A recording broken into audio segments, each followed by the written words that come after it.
And after that, we were then shown the credits of the game, which means that we're done with the single player questline for 3 Ultimates, right? No. Because we have yet to fight a few monsters, and one of them is the maestro of the dragon blight, the pinnacle of sodium, and the eater of everything but its own tail, the Deviljho.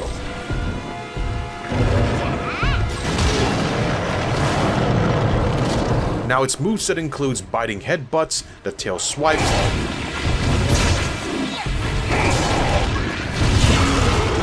the dragon breath, the stompy stomps, throwing rocks at you, the running tailspin,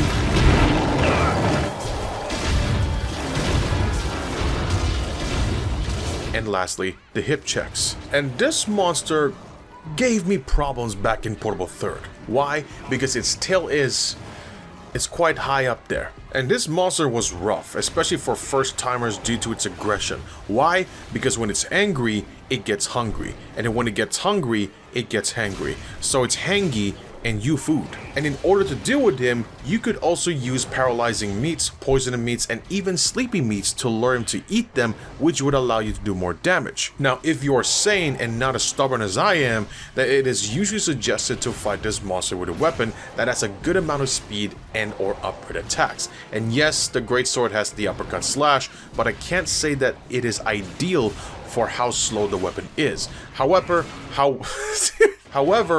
you can try to stay between his legs, but I cannot guarantee it being a safe spot. And the tail?